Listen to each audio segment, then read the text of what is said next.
Good evening and welcome to tonight's City Council meeting. The public can attend tonight's meeting in person at the George DeSierro City and County Buildings Council Chambers located at 1 Tacoma Drive or watch live on Channel 8 through live streaming on Broomfield's website. The public may also participate in public comment either in person or by calling 855-695-3744 and pressing *3 to be placed in the queue for comment. Please note that if you're calling in for public comment and would like to speak on more than one agenda item, you'll need to press *3 each time to be placed back in the queue for comment. Public comment will be limited to 90 minutes total per item. The first 1 through 15 participants in the queue have 3 minutes to speak. The next 16 through 25 have 2 minutes, and if time remains, the next 26 plus participants in the queue have 1.5 minutes to speak. Again, if joining virtually for public comment, the number to call is 855-695-3744 and press *3 to be placed in the queue. Screeners will ask callers for their first and last name, neighborhood, and the agenda item the caller would like to comment on. Please call several minutes before the agenda item and press *3 to ensure you're in the queue for comments. If joining in person, we'll ask you to come to the podium and state your name and neighborhood for the record. The City Council regular meeting is called to order. Will the clerk please call the roll? Anderson? Here. Cohen? Here. Hinkle? Here. Jezierski? Here. Leslie? Here. Lim? Here. Lindstedt? Here. Marsh-Colson? Here. Schaaf? Here. And Ward? Here. Thank you. A quorum is present. Will everyone please rise and join me for the Pledge of Allegiance? Pledge allegiance to the flag of the United States of America and to the republic for which it stands, one nation, under God, indivisible, with liberty and justice for all. In an effort to keep order for tonight's meeting, I ask council members to limit their comments to 5 minutes. If council members are given an opportunity to speak for a second time on one item, they should limit their comments to 2 minutes. The clerk will be assisting with the timekeeping, and council members will be able to see their time on the podium. That's new. We will plan on a 10-minute break at approximately 8 p.m. We will begin with council's review and approval of this evening's agenda. Council may add or remove items from the consent agenda, or council may revise the order of business for the meeting. Does any member of council have any comments or questions regarding this evening's agenda? Councilmember Lim? We can't hear you, you're muted. Yes, thank you. I would like to move item 11B to the consent agenda. Thank you. Are there any objections to this agenda being approved as modified? Seeing none, this agenda is approved. This evening, we do not have any items under petitions and communications. We do continue to extend our support, resources, and thoughts to our neighbors impacted by the Marshall Fire.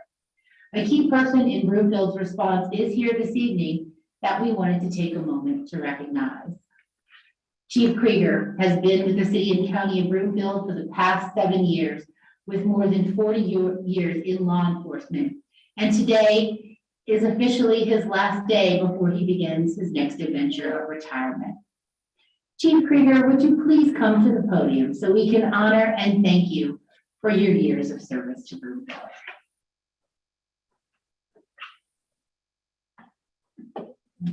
I will now pass the meeting over to City and County Manager Hoffman.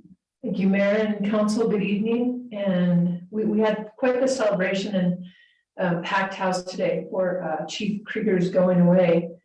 As I walk through this, if everybody can kind of look at the big screen and look at that, I don't know, high school graduation picture.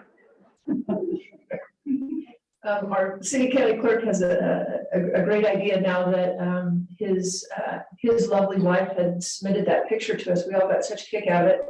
that our new chief Himpleman also has her high school graduation picture that we'll be reviewing. And all of the department heads and city council also gets to participate as we move forward in our pictures. A light moment, but certainly one recalibrating what this transition looks like. It's been quite the 2 years for Broomfield with transitions. Like the majority of our retirements, Chief Krieger was kind enough and thoughtful enough to ensure that his team was prepared, as well as the community, with 9 months notice. Abby and I were talking today that time really does fly. And the last 9 months have been consistently full of never a dull moment, right up until the fires. Of course, we were grateful that the chief was still at the helm in that war room. Personally and professionally, I have grown and learned and been taught by. So I did this earlier today, and I just thought, okay, well, I'm just gonna get out of my system right now, and so it's not gonna. Truly from the heart, I admire this man, and he has left us in a better place than when he arrived 7 years ago. So I'm truly grateful, as is this community, and those that you pass the torch to.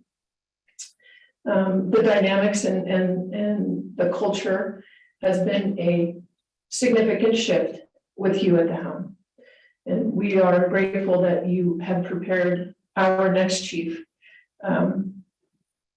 to take the great platform that you established, Gary. Is not goodbye, and that's so cheesy, right? We already have his address, we've seen the house, we've seen it come together. It is a 5-bedroom house, if you can believe that.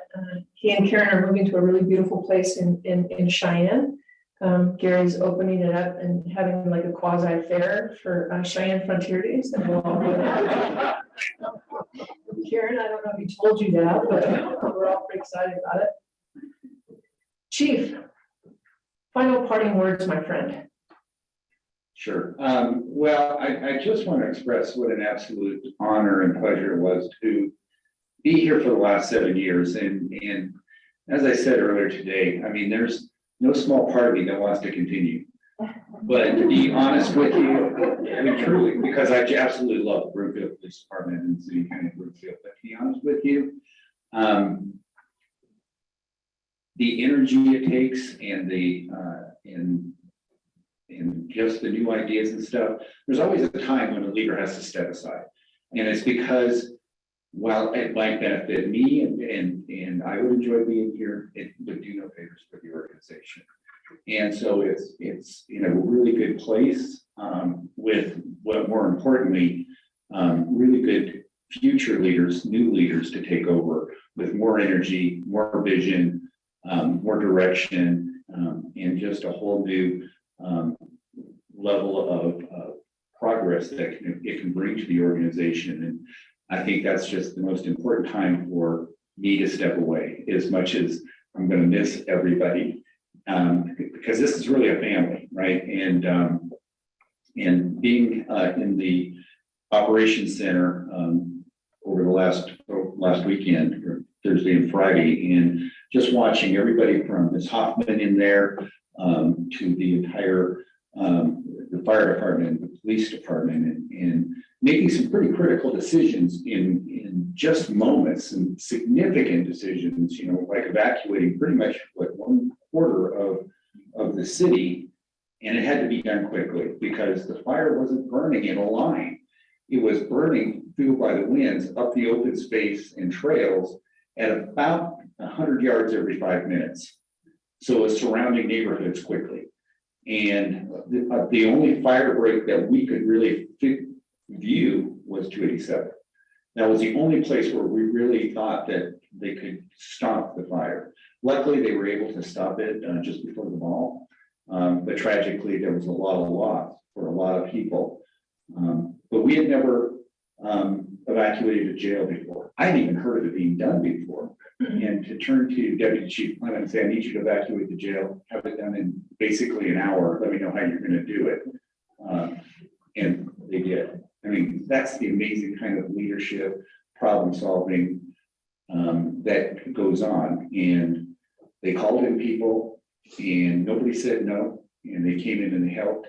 And that's just a phenomenal group of people that pulled together. We called in all of our shifts way early. Some of them had just gotten off, or maybe got a few hours sleep, and we called them back in, and they all came in, and they were dressed out, ready to go within about an hour.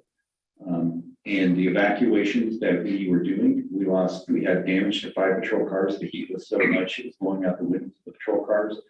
But we had to get to those houses and get those people out. So the dedication and the commitment to Broomfield and to helping others is phenomenal in this organization. It was never something that I ever had to do anything about. It always existed. If I did anything, it was just, police departments work in hierarchy, chain of command, and that's important. It's at certain times, but it doesn't have to happen all the time. And I think if hopefully if I've done anything, it was to say, you can push decision making down, empower people to make decisions, understand they won't necessarily make the same decision you would or in the same way, but if the outcome is what you wanted, then it's okay. And that was really the goal that I had in the organization, was taking really good people and good leaders and giving them empowering them to be able to do their job. So, as I leave, it's bittersweet, but after 40 years of being a cop, and my poor wife with the phone ringing in the middle of the night all the time, and me getting up all the time, and we're supposed to go somewhere or be somewhere, and I don't show up, and things would happen in the middle of the night back when I used to be a real cop, and before cell phones, and she didn't know what was happening, right? It couldn't communicate. So it's time to spend the time with my kids, her especially, and our grandkids. But I'm so pleased that I believe that Chief Hempelman and her command staff and all the men and women of the Broomfield Police Department will continue on at a level that I could only dreamed of. They're going to be amazing. They're amazing now and will be nothing more than phenomenal in the future. And I want to thank all of you for giving me this opportunity. It's been a labor of love. It's never been work for me. And I'm just so grateful to have been a part of Broomfield and the Broomfield Police Department.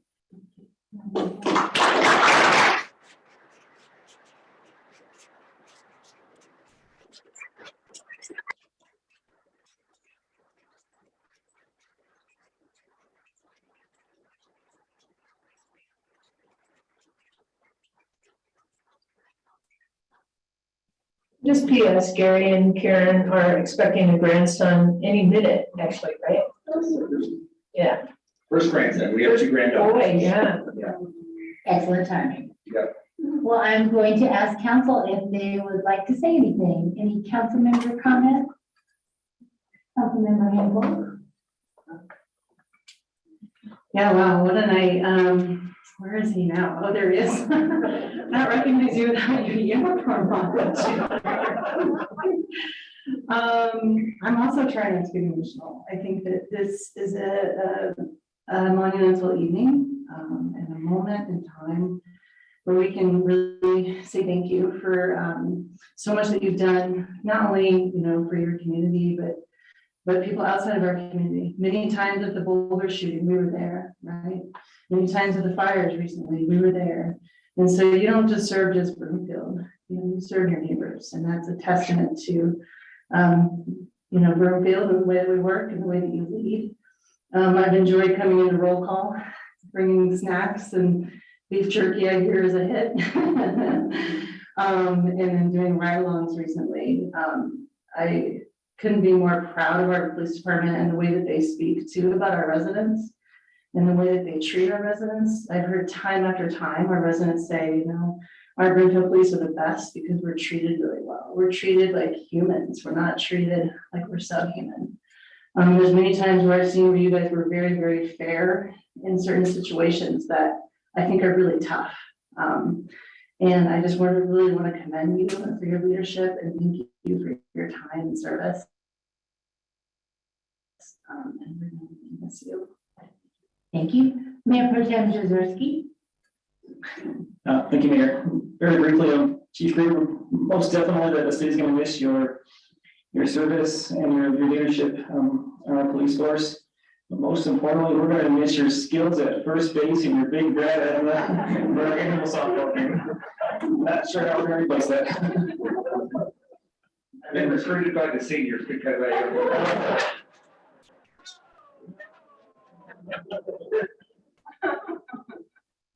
Thank you. Any other council members? Councilmember Cohen. I just wanted to relay, I think I came to Broomfield shortly after you became chief. But my first introduction to the Broomfield police was about a year later. My father-in-law had died. And one day I opened up the door and there were two officers standing there. And of course my heart sank thinking, it couldn't be a good reason they're here. But in fact, it was a good friend of my father-in-law was trying to reach my wife. All he knew was her name and she lived in Broomfield. And he called the police department and said, could you relay this message? And we only been there about a year, but somehow they found us and delivered the message. And it was quite touching that even in a city of this size, the police department had that kind of personal touch. And much appreciated. I'm sure it speaks to your leadership and your style. So thank you and best of wishes in Wyoming. Councilmember Shah. Thank you, Mayor.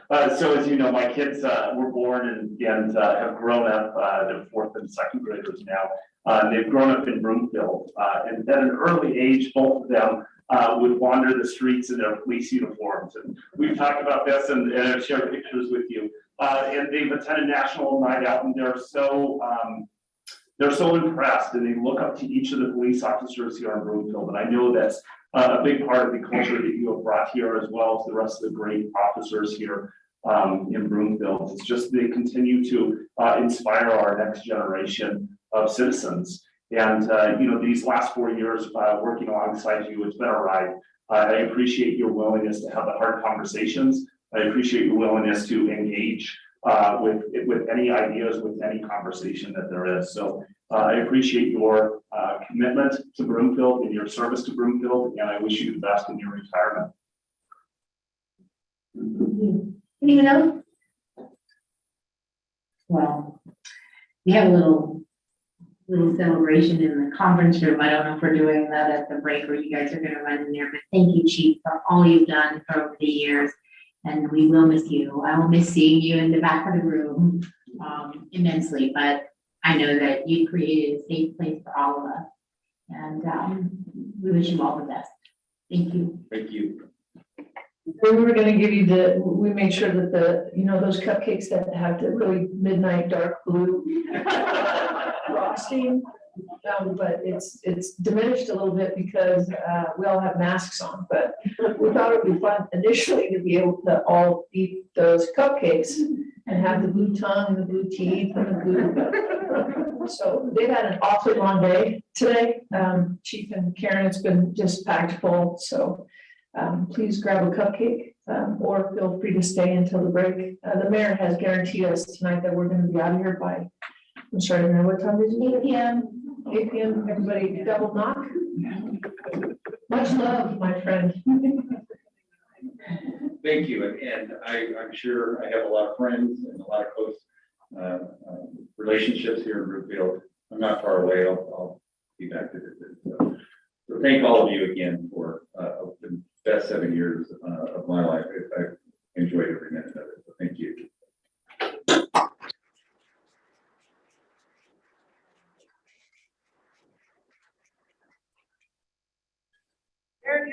You're ready to go.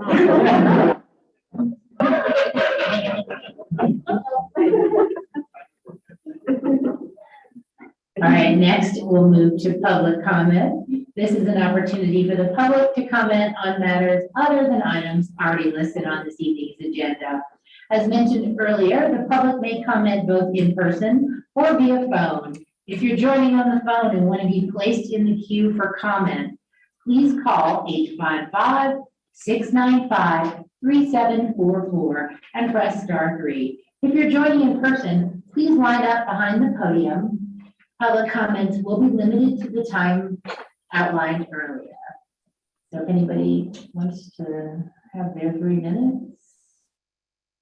Wow, I'm not seeing anybody online either, so moving on. Council's community and event updates are next. Mayor Pro Tem, do you have an update to kick us off this evening? Well, yes, I do, Mayor. Thank you. Just like to remind everyone that Monday, January 17th is Martin Luther King Day. And we wanted to take a moment to honor Dr. King and his legacy. This year, more than ever before, we, the city and county of Broomfield, honor and respect the leaders in equity from whom we draw inspiration. This evening, we honor the great Dr. Martin Luther King Jr., who devoted his life to the cause of justice and the pursuit of civil liberties and a better society for all. The legacy of injustice runs deep, but through education, connection, and intentional implementation, leaders and community members can take steps towards an ever more inclusive and equitable Broomfield. Thank you, Mayor. Thank you very much for that, Mayor Pro Tem. Does any other member of council have an update this evening? We are going to make our 8 o'clock.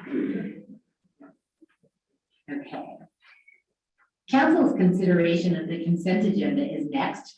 Earlier this evening, Councilmember Lim requested item 11B be moved to consent, and there were no objections.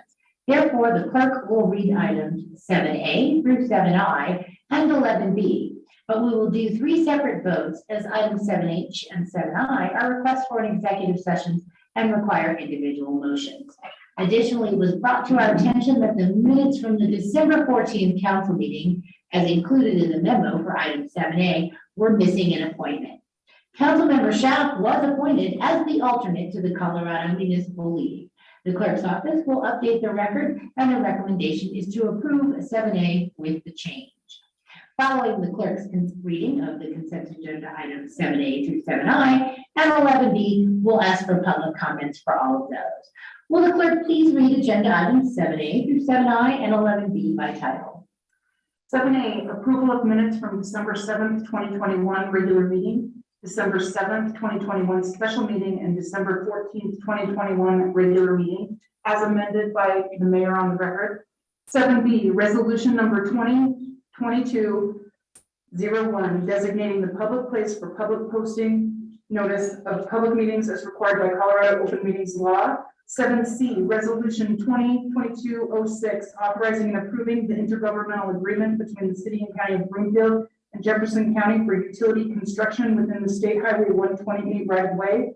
7D, resolution 2022-05, authorizing and approving the intergovernmental agreement between the city and county of Broomfield and Jefferson County for the installation and connection of utility services within the Verve Innovation Park, filing number 3. 7E, resolution 2022-11, authorizing and approving an agreement by and between the city and county of Broomfield and this KECI Civil Incorporated for the 120th Avenue Sidewalk Main to Teller project. 7F, resolution number 2022-13, appointing the board of directors of the Northwest Metropolitan District, city and county of Broomfield, state of Colorado. 7G, ordinance number 2173, amending certain sections of chapter 529 of the Broomfield Municipal Code relating to tobacco product licensing, first reading.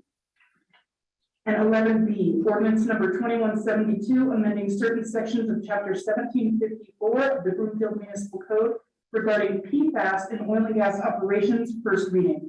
Thank you. We'll now proceed with public comments on all items on the consent agenda and 11B. Does any member of the public have comments on these items?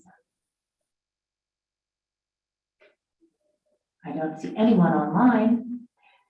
So does any member of council have comments on these agenda items? Seeing none. Before asking for a motion, I want to remind everyone that items 7C and D are intergovernmental agreements and require 2/3 approval of council, and that 7A will be amended to correct the appointment of Councilmember Schaaf. We'll now proceed with the first of the three motions. Is there a motion that the recommendations contained in the staff reports for agenda items 7A as amended through 7G and 11B be approved? Councilmember Shaw, So moved. is there a second? Councilmember Ward. Second. Thank you. Been a while. Is there any discussion? All right, will the clerk please take the, call the roll. Cohen, Yes. Hinkle, Yes. Jezersky. Yes. Leslie, Yes. Lim, yes, Lindstedt, Yes.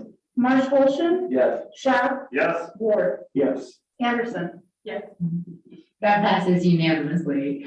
Next, this evening, Councilmember Lim is joining virtually, so that's why we're using the roll call vote. So we did that. Now next is council's consideration of consent agenda item 7H, a request for an executive session. Will the city and county attorney please read the motion?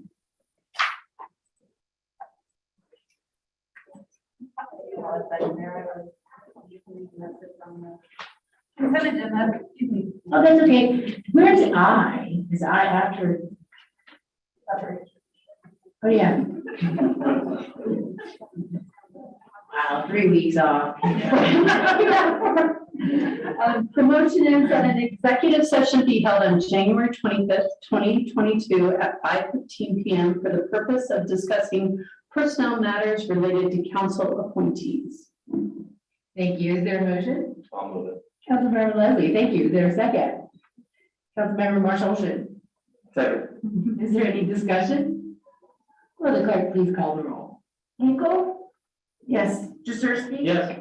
Leslie, Yes. Lim, yes, Lindstedt. Yes. Marsh Wolfson, Yes. Schaaf, Yes. Ward, Yes. Anderson. Yes. Cohen. Yes.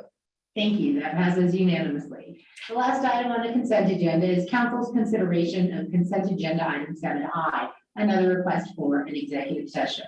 Will the city and county attorney please read the motion?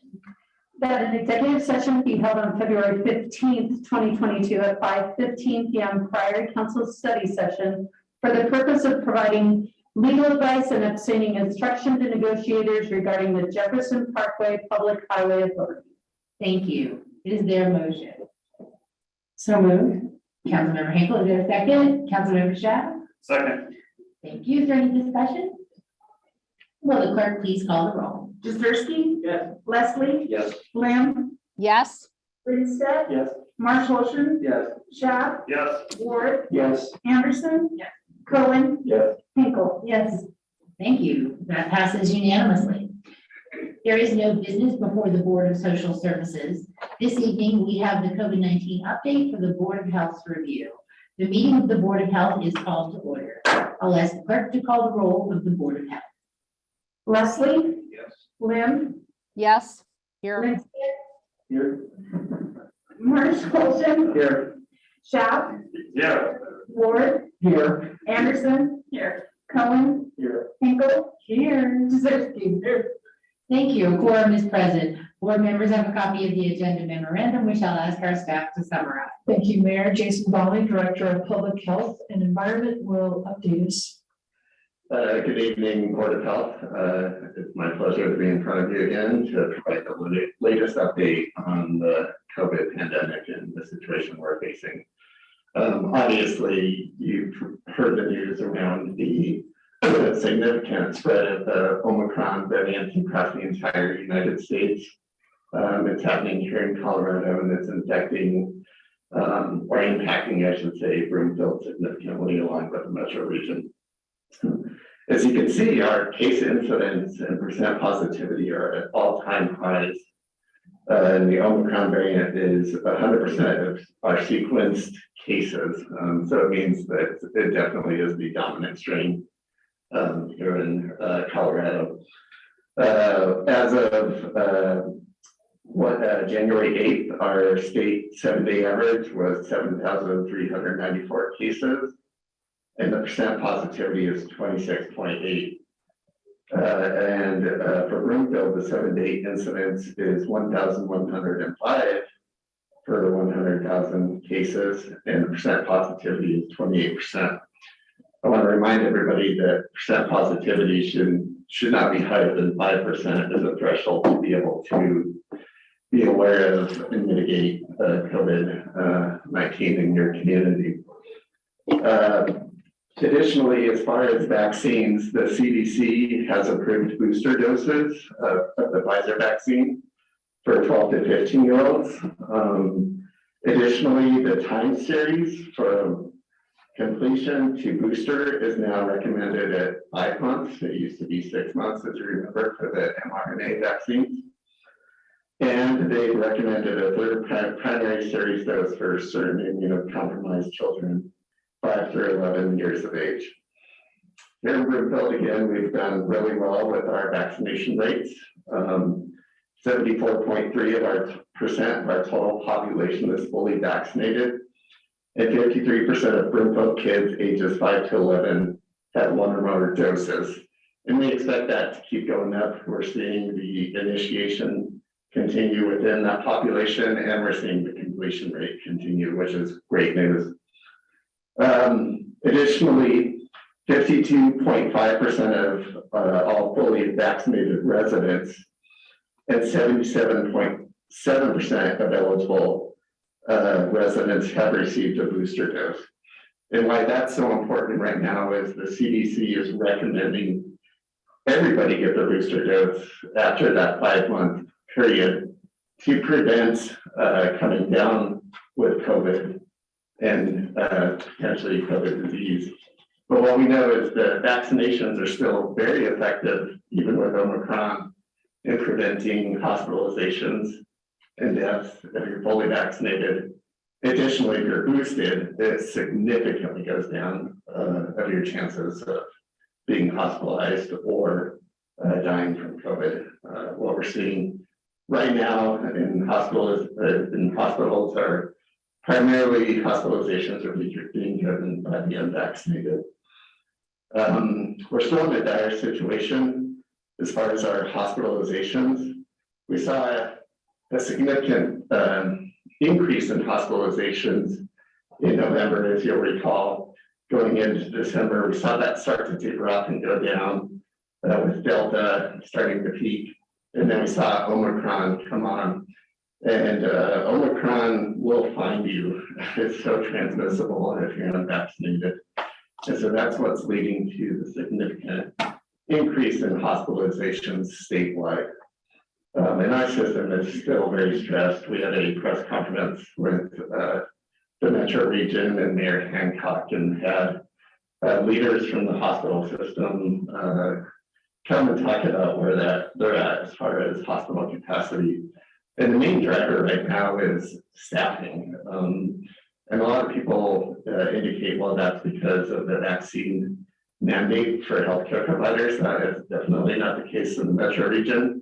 Is that people are exhausted, and our healthcare providers are also coming down with COVID because of significant community transmission going on right now. As far as the North Central region, our ICU bed capacity is 93.1%. But again, staffing shortages have been identified in 62% of our facilities. And the state of Colorado just initiated a new executive order in implementing crisis standards of care for emergency medical services. So that means that ambulances have to start triaging and deciding where to take patients that are calling and needing transport. As far as Broomfield, we had 21 hospitalizations in December, and we have 7 in January to date. Obviously, we don't like to see hospitalizations in Broomfield. Again, they're primarily being driven by the unvaccinated, similar to what we're seeing across the state. Not much we could do there other than encouraging those individuals that have not yet got vaccinated to take that step and get vaccinated. What we are seeing though is our hospitalizations are primarily in the 70+ population. So we had 8 total in December, And of those 8, 2 were fully vaccinated. And I want to remind our public that if you're in that 65 plus age group, you're in a high risk group that definitely needs to get vaccinated. Your chances of being hospitalized if you come down with COVID are significantly higher than the rest of the general population. Also, the Colorado School of Public Health Modeling Report is finding that even though infection from Omicron variant appears to result in lower risk of hospitalization than the Delta variant, the hospital demand could exceed prior peaks just based on the sheer number of individuals that come down with the Omicron variant, and again, those unvaccinated individuals. So we know that we're in this high period of transition, community transmission. What we're seeing is a lot of people that are going to the hospital right now. The modeling does indicate that the peak in cases may occur in the next 3 to 4 weeks, but again, that's modeling data. We don't know if that'll actually play out. We hope it does. What they've seen in other countries is after that peak, there's a steep decline in cases because people do come down with the virus, and there's some natural immunity there as well. So we'll just have to see if that plays out here in the state of Colorado. The actions that we took, and you guys are fully aware of this, when we lost the Vista Hospital, we lost 110 beds, significant impact on the hospital system. And again, those systems still have the ability to transfer patients to other systems, but we know how strained it is right now. So that led us to make the decision to pass a countywide indoor mask order for ages 2+. And we look at this going through February 3rd. We'll reassess at that point. Again, if we see the peak like they're expecting in those 3 to 4 weeks, we'll determine how much longer we have to keep the mask order in place. Additionally, we're going to continue to promote increased booster uptake in eligible age groups, and we're going to focus on those high-risk age groups. Again, age 65+, the immunosuppressed, and those with 6 underlying health conditions: diabetes, chronic kidney disease, cardiovascular disease, pulmonary disease, neurological disease, and liver disease. So we want those groups to know, definitely get your booster shot or get that additional dose. It's critical for you. And then we'll also continue to reach out to our public and to our partners on this new CDC isolation and quarantine guidelines. We know that that has been a little bit confusing in how it's rolled out by the CDC. And so we're doing our best here in Broomfield Public Health to answer questions from the public on that. And with that, that concludes my presentation. I'm happy to take any questions you may have.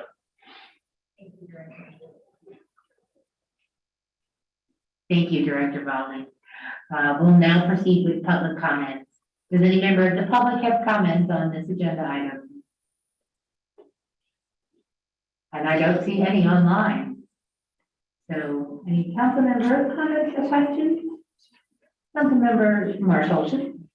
Thank you, Mayor. Thank you, Director Baldwin. I want to appreciate, voice my appreciation for everything you and staff are doing. This is obviously a tough time.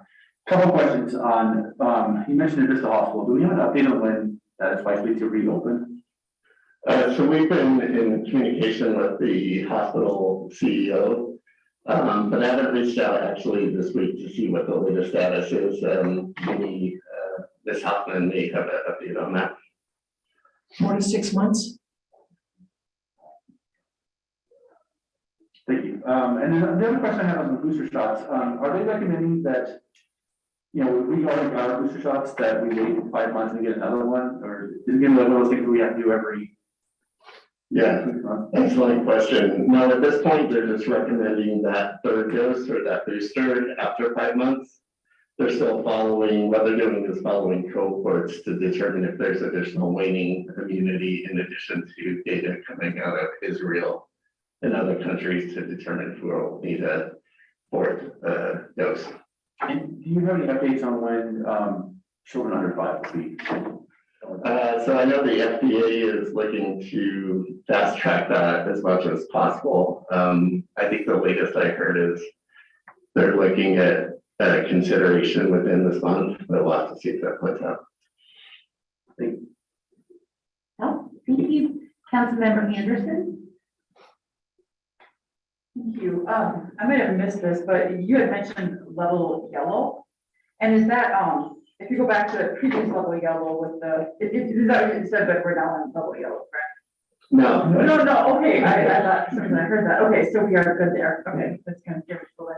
Okay, so there are no restrictions, nothing comes into play from the state at this point. No, and the reason for that, and I think we all as a society have to start moving here, and it's good to see that actually the CDC is moving in this direction, is we've had such a focus over the first 2 years of this pandemic on cases, and justifiably so. When we didn't have vaccines, we saw cases and percent positivity drive up hospitalizations.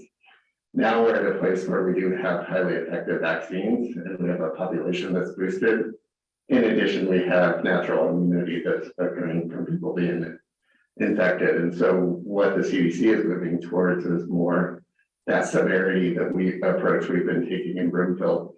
And with that, like more at hospitalizations is a key driving factor, because the reality is we're going to be living with COVID for a period of time.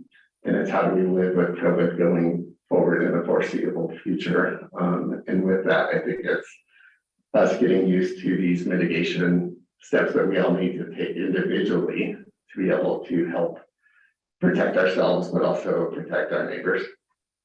Okay, thank you. I misunderstood something there. That's good. Okay, and I just want to make one note. I've got 4 kids in school here, 1 in college, and I just got to say, like, with the mask mandates in place and with all the precautions that everyone's taking, we are at the point where I keep seeing, we get these notices all the time of, somebody in the school or somebody in the classroom, and so far the majority of kids, from what I've seen at the school that my children are at, they have remained in the classroom, which is so critical. So I think that's really, really important to acknowledge. So thank you so much. Thank you for saying that, Councilmember Anderson. We're hearing about schools across the country that are having to go remote, and we know in Colorado and here in the metro region, that's a major focus for us, is to keep kids in school. So these protective measures that we have in place are very important. And, I see all of the emails about the questions about masks and the effectiveness. I just want to remind people we're talking about multiple layers of interventions within these settings. So vaccines, obviously most important, surrounding children, around with a vaccinated family, friends. Additionally, what you should do is wear masks. We know there's higher quality of masks. A lot of us have our N95s on today, and encouraging residents to get those because they're available out there. Ventilation plays a critical role, and the schools have done quite a bit around ventilation. So again, reminding and encouraging people to do that. And then most importantly, stay home if you're sick. We have to continue to get that message out there that we don't want people coming back in if they have symptoms, because they may not believe that it's COVID, but there is a chance it could be. So go get tested if needed. Thank you. Next, Councilmember Shad. Thank you, Mayor. So I kind of jumping off that last point, I think it's so important to keep kids in school. And I think that, as you said, the masks are just one more mitigation strategy to kind of slow down the tide, right? With the high increasing case rates, we have more people that are going to be out sick, that are going to have symptoms. And so they are going to stay home. And when that starts to affect so many different places, we start to run into issues. Not enough teachers, not enough substitutes, not enough healthcare workers, not enough people working in our grocery stores, and things start to slow down fairly quickly. I see that firsthand. This last week, I substitute taught in a classroom because somebody was going to be out, and so it is so important that we slow the case rate from continuing to go up. Hopefully, we'll see a plateau very soon, but that positivity rate is definitely troublesome, especially with it being above the 7-day average. at 28%. I'm curious with that 1,105 cases per 100,000, how does that compare with the rest of the metro area? Are we trending higher than the rest of the metro area, or are we about in sync with them? Yeah, it's an excellent question, and I look at that data daily. And it's interesting, we're often either the second lowest or lowest when it comes to cases. So it's between us and Boulder usually, but cases are a little bit of a difficult measure to look at right now because we know that people are taking home tests. Getting tests right now is a little bit challenging. So I also look at percent positivity and where we're at compared to the rest of the metro region. And I would say the whole metro region is trending upwards together, which makes sense. We're also interconnected right now, living our lives.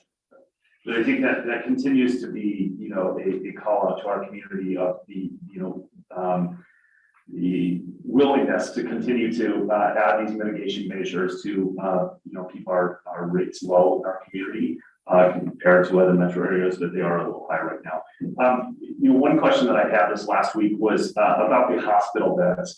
We continue to see this number, you know, about 1,000, 1,500, 2,000 beds, and a lot of people say, oh, that's, you know, that's nothing.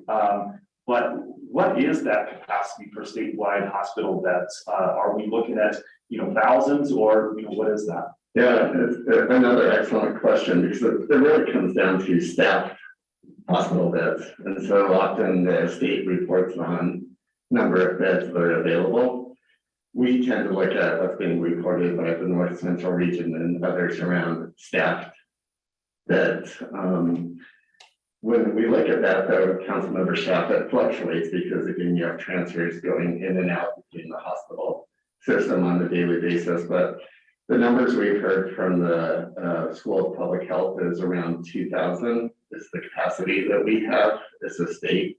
So if we start to get to that level of 2,000 hospitalizations, that's when we start to see not just significant strain on the hospital system, but a point where I think the state would start exploring other options they need to take, either bringing in the National Guard like they talked about before, and they did that up in northern Colorado to assist with hospital capacity, building more hospital beds, which they have the ability to do at 500 more, or going to those crisis standards of care, which means rationing care. And at this point, we're already there, right, at the crisis standard of care. They haven't fully they've developed the crisis standards of care plan and activated specific portions of it, but not the full entire plan. So they're not at this point triaging based on that crisis standards of care. And then the last question I have was with the public health modeling, when does it say, I mean, we've seen this in the past, but you didn't mention it tonight, when does it say that their modeling will show that we will exceed that hospital capacity? Does it say we'll exceed it, or we'll just peak out at that 2,000? Yeah, so I'll have to go back specifically and look at this, so I'll follow up, but I believe it was within sort of that early February time period. So, because we know that hospitalizations are a lagging measure from cases, and so that's why we'll continue to watch and see what happens through the February time period and see if we get to that point. Okay, well, thank you, and thank you for your work and all of your team's work to continue to monitor this, do the contact tracing, vaccination clinics, all of that. So thank you so much, appreciate it. Thank you. Councilmember Lynn, did you still want to ask questions or comment? No, I just wanted to know about the crisis standard of care, and Director Rawling answered that it was not in effect yet. It was just in planning. I guess I would still like to know, like, what would, if the crisis standard of care involving the ambulance triage were to be implemented, what would residents experience? Could you describe that in some way? Well, again, it would depend on the specific residence situation, but what they typically do is look at those more high-risk individuals and cases when they're looking at transporting individuals. and additionally determining which facilities to take them to. So a resident's experience may be they have a specific condition that's not as serious as somebody that has a heart attack. So the ambulance maybe just decide that we're gonna transport first the person that has the heart attack to the specific location versus that individual that has a broken arm or something else.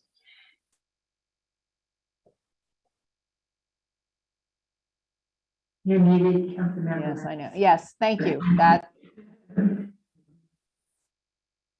All right, well, any other questions from council?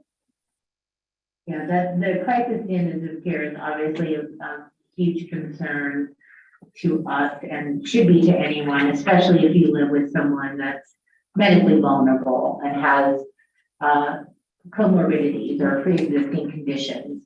So I think that is kind of a reality check for me. And I do appreciate you providing this update. We're ready for whatever happens, having been through this before. And I just appreciate our public health team so much. Thank you all. Thanks, Mayor. We appreciate the support of council.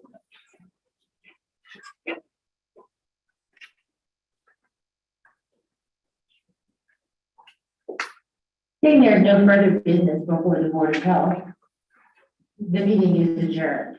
But now, we have a section 10, and this section of the agenda was previously for the Broomfield Housing Authority, which is now an independent entity. Moving forward, we'll skip over this section unless there's an update from the newly formed Housing Authority.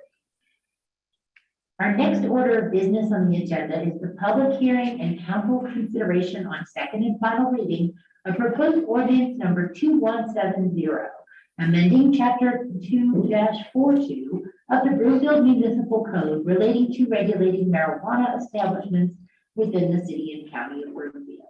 I'll now declare the public hearing open. We will follow the city's standard public hearing procedures. First, staff will present a summary of the proposal. I don't think there's an applicant. Next, we'll call for public comments, and finally comments from the city council. Council has a copy of the agenda memorandum, which I'll ask our staff to summarize. Ms. Rogers? Thank you. Thank you, Madam Mayor, Council. Nancy Rogers, City and County Attorney. Joining me on this presentation from the dais is Erica Delaney, our City and County Clerk. On March 16th of 2021, Council had passed a robust licensing process for marijuana businesses. Between July and August, marijuana license applications were accepted and 26 applications were received at that time. In September 2021, pursuant to code, the City and County Clerk's Office did a completion review, which is ensuring that the applications had all the components that were required for submission. And for those of you that were on council at the time, those applications were extremely large. There's a lot of requirements to meet the completeness review. The applicants that made it through that review were publicized pursuant to code, and that list was sent to the selection committee. And the selection committee, which is made up of experts, internal experts from economic development, sustainability, police, and public health, as well as planning and legal, they were tasked with going through those applications and determining who met merit. And then from that point, any applicant that met merit would be put into a lottery. But what ended up happening is during the completeness review, the city and county clerk noticed that there were substantially similar applicants. They had different owners though, and that these affiliated entities had created lawful different ownership structures and submitted almost identical applications. And they did this in order to increase their chances in the lottery.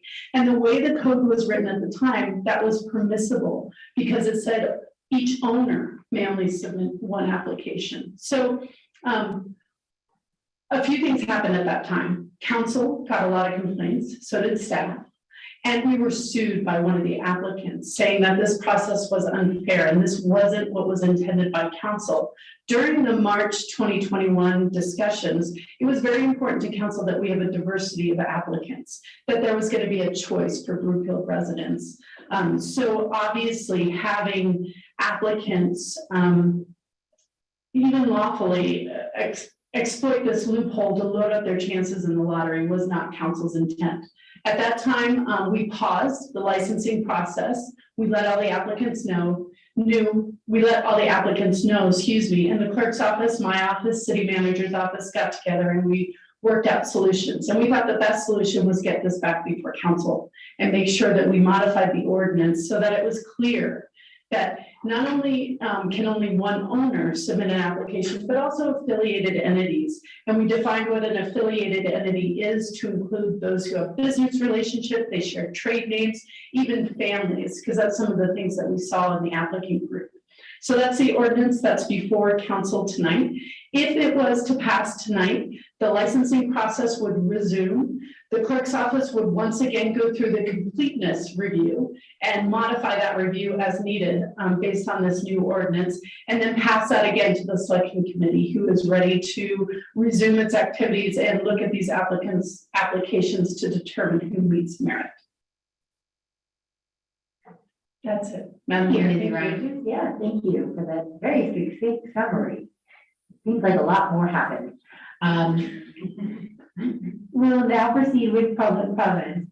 Does any member of the public have any comments on this agenda item? Not seeing any online either. Questions from city council are next. Members should limit themselves to questions during this portion. The time to introduce amendments and state positions for or against the item is later. Are there any questions from council? Councilmember Lindstedt. Thank you, Mayor. Yeah, I just have one question.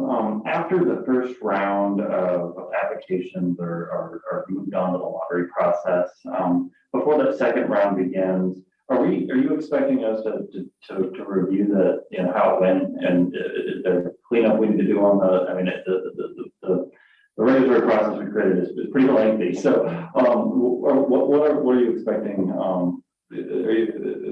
from council, and will council see the regulations again before the second process begins? Yeah, thanks for that question, Councilmember Lindstedt. And the city clerk and I have already talked about this, and the answer is yes. There are lessons learned that we're seeing in other parts of this code, and this amendment today is really focused on this one issue. So we do expect after the first round of licenses are issued to be back before council with other amendments and modifications to the overall scheme. And we'll have a chance to come back before you and discuss what do we do for the next round. That's all I have, Mayor. Thank you. Thank you. Any other council member questions? Councilmember Shan? Thank you, Mayor. So I appreciate all the work that staff has done on this to complete these regulations, move the application process forward, and hopefully without litigation. So we did get some emails on this, so I wanted to be sure that I brought some of those questions up tonight. Wanting to ensure that we provide assurance to our constituents and those that are interested in this, that the amended ordinance isn't vague, that it isn't lacking in transparency. And one of these sections of this that has been called out is the selection, is section 5A of the code that states in part, the selection committee shall evaluate each application based on the general criteria listed below, except as needed to determine the required elements stated in this chapter. Applications are reviewed on their own merits and not in comparison to other applications. So with that, it has been said that it's a little vague, that maybe, there's some transparency or applicants may not know how their application is going to be judged. Some other places have gone with a numerical system. We are, don't have that in our code. So could you talk a little bit about what the process will look like, how it is constructed so that there isn't that it's not vague, and that it does enhance transparency with the amended ordinance? Yes, thank you, Councilmember Shaft. After that section that you read, there is a list of 14 criteria, and they are broad criteria, but fortunately this entire section was actually copied from Longmont. So Broomfield is in the position where we get to benefit from some of the lessons learned from our neighboring communities. There's a list of that 14 criteria that the selection committee must use to evaluate the applicants. The reason that Longmont and staff has suggested that Broomfield not use a point system or a ranking system is because we wanted to use a standard that's in section C, which is a multi-factor balancing test considering the totality of the circumstances with the overall goal of selecting those applications that provide the greatest benefit to the city. Now, one of the challenges that you have when you do a point system, and point systems have their own issues, right? People will challenge a point system saying, I should have gotten a 5 when you gave me a 3. But one of the challenges of the point system is that in looking at an application, and we're getting really savvy, competent applicants to submit their applications to Broomfield. Sometimes the most important thing is their security plan because of their location. Sometimes the most important thing is the neighbors and how the impacts of the neighbors are because of the location. So it's very hard when we're trying to look at each application to determine if they need merit to assign a point system that could be done in a manner that would be fair. What I think is, and what staff has suggested, is that with the competent selection committee that we have, they're given the ability without points, without being put in a box, to really evaluate each application and look to see if it met merit. And I am confident that the selection committee will do it without being arbitrary, without being capricious, and they will submit a report that is public, being transparent about their reasons for either finding that an application met merit or finding that an application does not meet merit. And I think when our residents and our applicants see that report, they'll understand what either got them over the hump or what kept them back. And this will be a quasi-judicial decision, correct? It is, which makes it challenging for council because you cannot be involved. The body who's making this decision is that selection committee. And tell me who that selection committee is made up of. We can tell you specifically who it is, and Mr. Romine, correct me if I don't get everybody on here. We have economic development, we have a representative from public health, representative from sustainability, representative from police and planning, and then advised by the city attorney's office. Thank you, sir. Excellent. Well, it sounds like that this is, that there is a rational decision, process, that it seems that there's going to be a kind of a transparent analysis of each of those applications through that report. So I appreciate you clarifying that, and hopefully for the residents that did have some concerns about this, their concerns have been alleviated. So I hope so too. If I could add one more point, after I read that comment that we received from the suggestion from the resident, I did reach out to Longmont City Attorney because they've had this system in place for a while with the same language to ask if they had any challenges for vagueness. And he said they did not, and they specifically avoided a point process because they wanted to use that totality of the circumstances standard. well, thank you for that. That's all I have, Mayor. Thank you. Any other council member questions? Well, I just wanted, in full transparency, to talk about when we revisit this for the next round of licenses. And if we were to remove the lottery and just go with merit-based, what does that entail in terms of extra work on staff or the time, that it would take? Can you kind of run through that for us, please, Ms. Rogers? Absolutely. So it would end with the selection committee. So right now, the selection committee will return a list to the clerk saying, these ones met merit, put them in the lottery bucket, these ones did not. The selection committee, the ideas on revising it to remove the lottery would be that the selection committee actually chooses the entities that would be awarded the license and then chooses some alternates just in case those ones for some reason or another couldn't actually start to operate. And that's what they do in Longmont. Right, and that would take more resources and time. So in the essence of the fact that, well, this moratorium sunsetted, was going to sunset in February of last year, and with all of the things that, take time and delays, we're already kind of behind where we want it to be. So, I mean, it's out there if we want to revisit that on the second round, just so you guys know. But in the interest of efficiency, I think we should move along, if anybody cares about my opinion. There being no further comments, the public hearing is closed. Next is council's consideration of proposed ordinance number 2170. Will the clerk please read proposed ordinance number 2170 by title? 11A, public hearing ordinance number 2170, amending certain sections of chapter 5-42 of the Broomfield Municipal Code related to regulating marijuana establishments within the city and county of Broomfield, second and final reading. Thank you. Is there a motion? Councilmember Shah, Thank you, Mayor. I move that ordinance number 2170 be adopted on second reading and published by title. is there a second? Councilmember Lindstedt? Is there any discussion? Will the clerk please call the roll? Lim, Yes. Lindstedt. Yes. March Wolfson, Yes. Schaff, Yes. Ward, Yes. Anderson. Yes. Cohen, Yes. Hinkle. Yes. Jazirski. Yes. Leslie. Yes. Thank you. That passes unanimously. Earlier this evening, council reviewed and approved item 11B on the consent agenda. The final item under council business this evening is council's consideration of proposed resolution number 2022-19, authorizing and approving the initial funding for the housing authority of the city and county of Broomfield.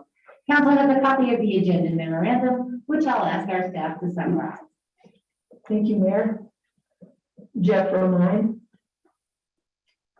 His titles change frequently, so tonight I'm just going to introduce Jeff Romine and have him briefly walk us through.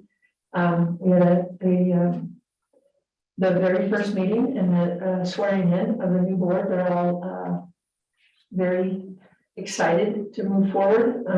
And so Jeff, after the financial piece of it, and I know that Councilmember Schaaf had a really good question for us last night that perhaps we can walk through, because I'm sure it would be of interest to the rest of council.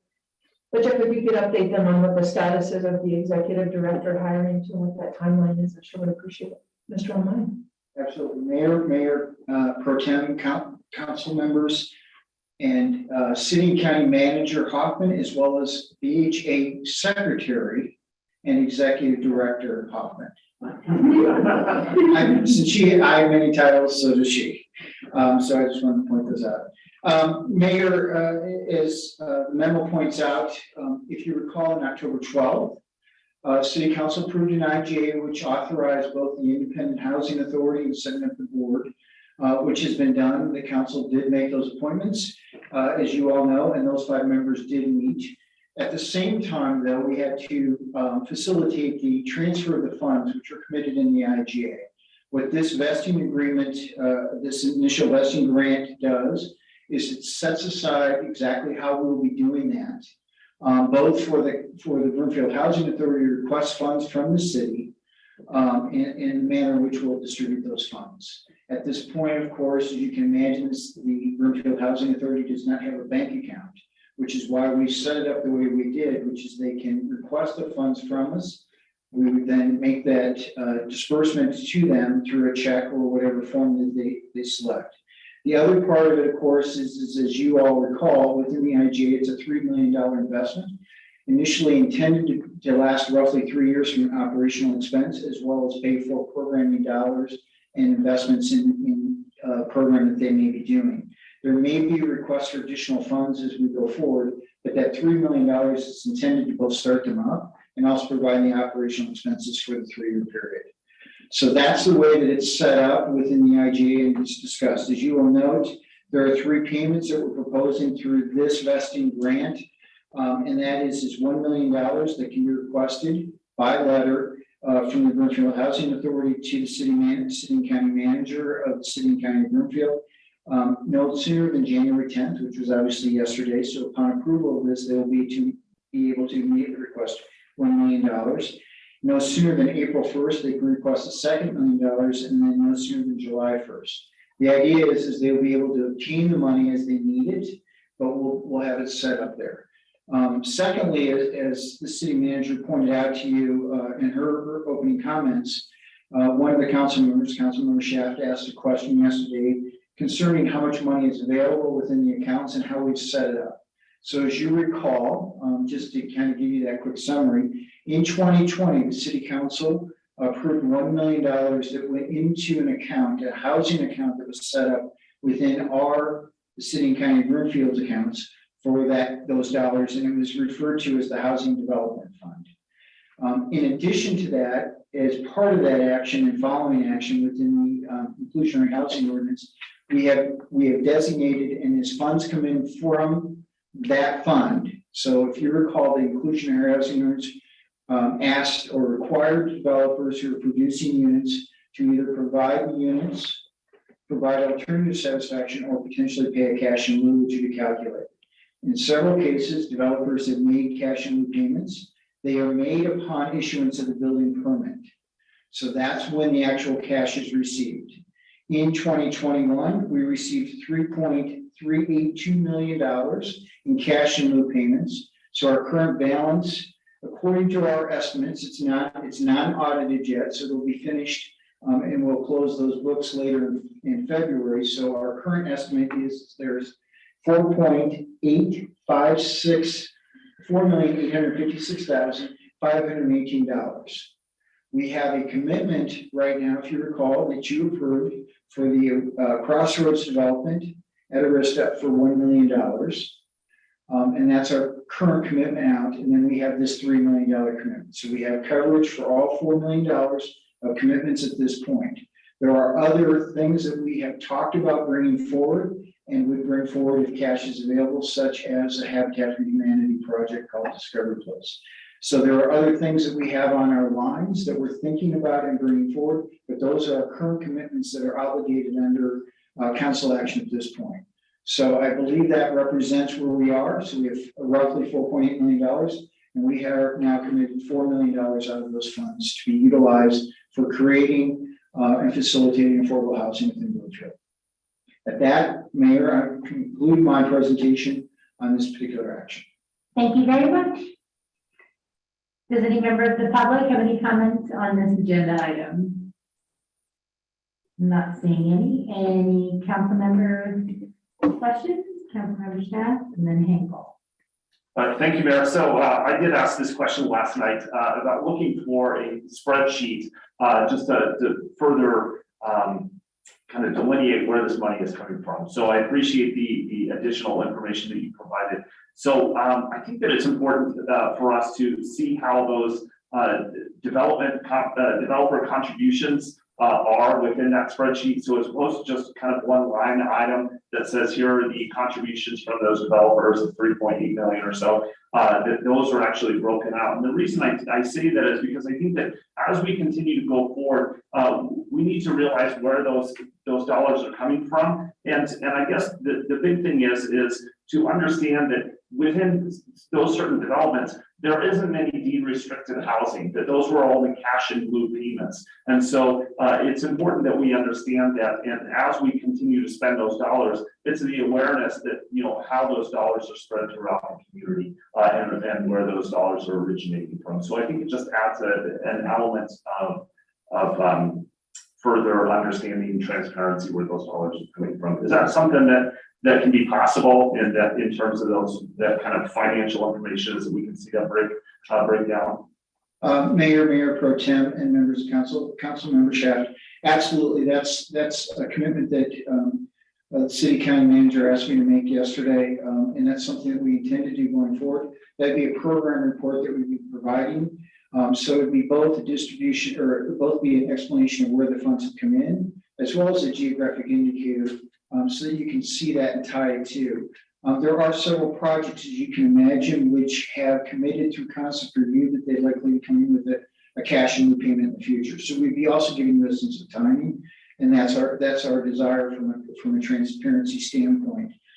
It is our belief, and this was just from a conversation the city county manager and I had. It is our belief that we are doing an incredible amount of work around affordable housing and attainable housing within Broomfield.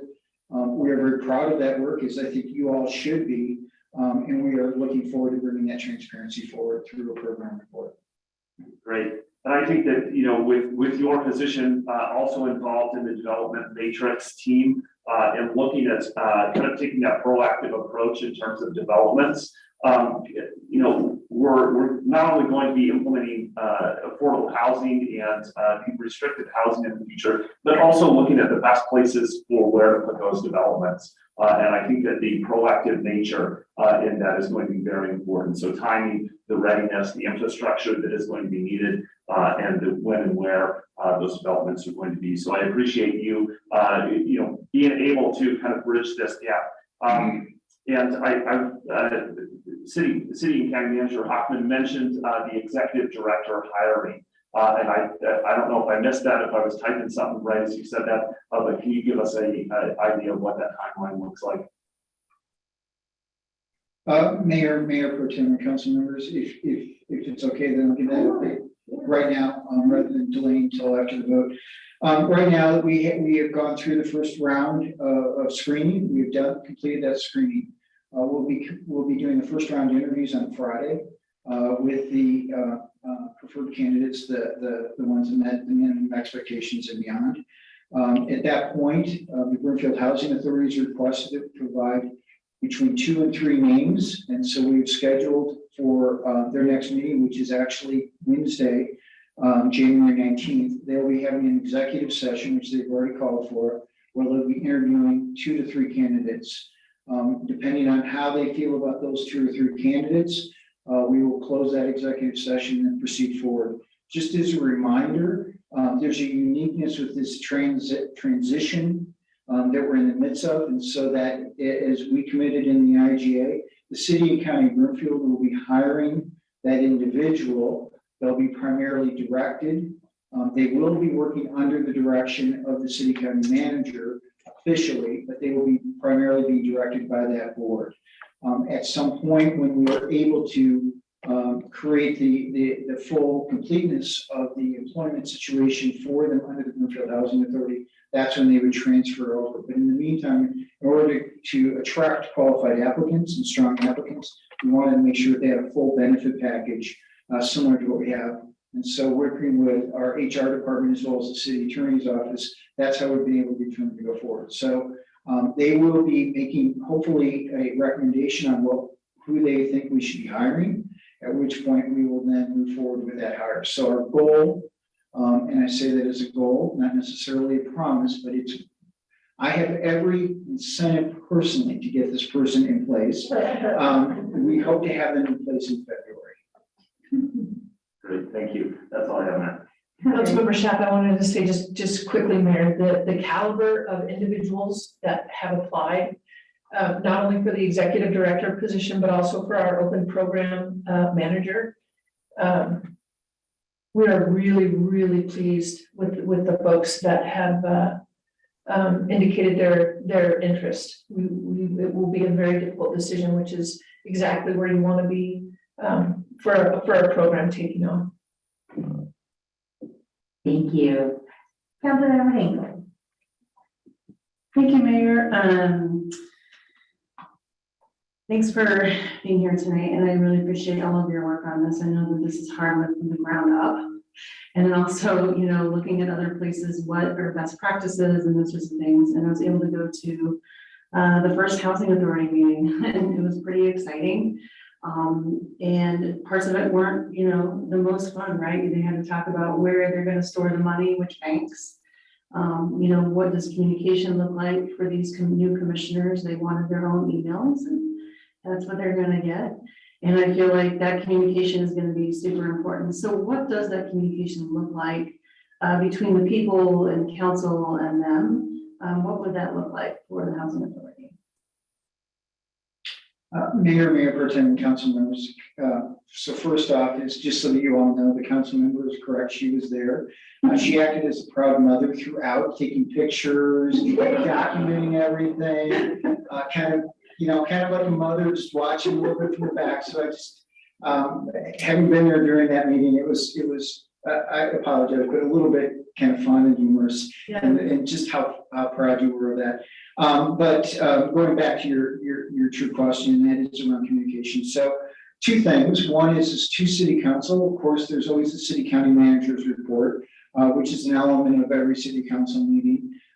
At which point that as we are moving forward from a staff standpoint and bringing housing projects forward, from our side and just also doing that, it may be coming through the city manager.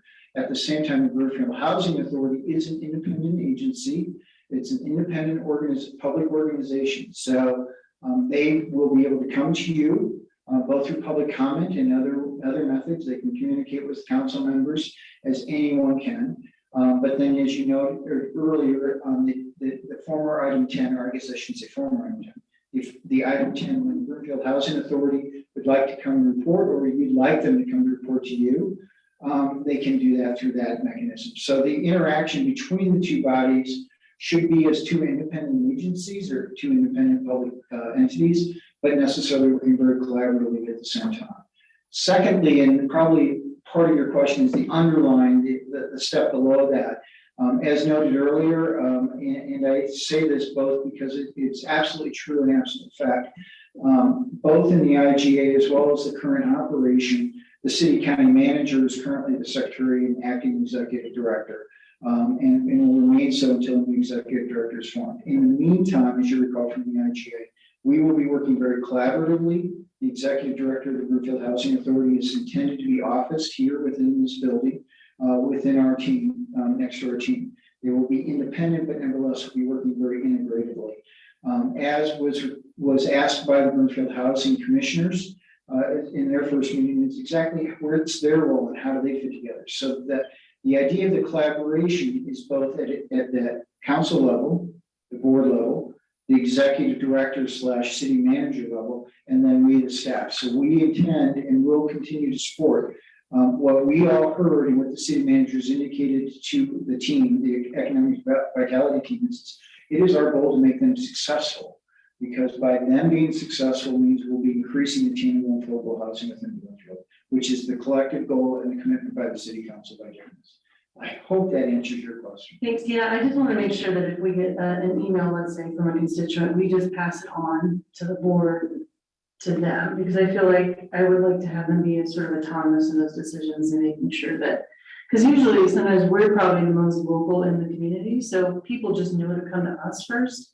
So I think it'd be helpful to know that we can just pass on their information to the board. Is that correct? Yes, and so the board members all have unique identities, if you will, emails. We will be creating a web page, and actually I think we're going to try to have it up tomorrow, but as soon as possible. I'm reviewing the content tonight, but we'll be having that up. So there'll be a complete direct public interaction. The board is also intending to, whether it be the next meeting or the following meeting, have a conversation around what their communication strategy is to the general public. They have been instructed already by our city attorney as well as their attorney that they can communicate directly with citizens and other interested parties around any of these kinds of housing issues, and we'll make sure they're getting directed to where they need to be.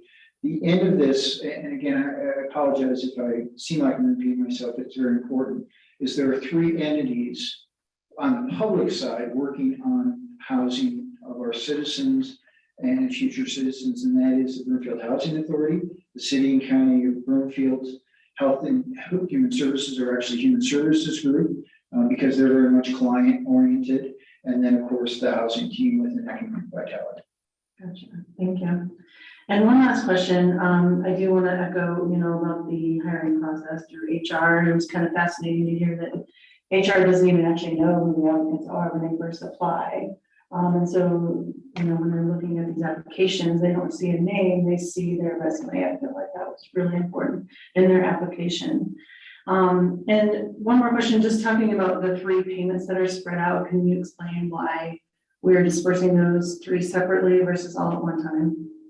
Honestly, Councilmember and Mayor Pro Tem, the reason is just to create a cadence, and so that we encourage that communication and continuing communication.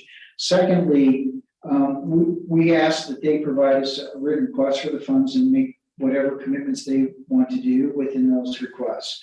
We think that those are good public records to talk about what they are providing directly. So it's changing the voice from us talking to ourselves into them asking and requesting for things. So as an example, they may want to communicate in their second request or their first that they'll be doing this type of communication, or they'll be reporting on this date, or they would like to provide an update to the city council on these particular dates. And so it creates that relationship that normally exists between a grantor and a grantee on exactly how it should be occurring. And we wanted to follow the spirit of the IGA, but also give them the opportunity to be more complete, or perhaps a little bit at a higher level of requesting communication and commitment. Gotcha. Thank you very much. And when did you guys decide the meeting? Was it every third Wednesday at 4 p.m.? Is that correct? At this point, just as you just did tonight, where you passed a certain resolution as far as public noticing of your meetings and things like that, they had, as council members, as you noted, there was a number of tedious but very important public transparency issues. One of them was setting up the time and date of the meeting. The meeting is right now scheduled at 4 p.m. on the third Wednesday of each month.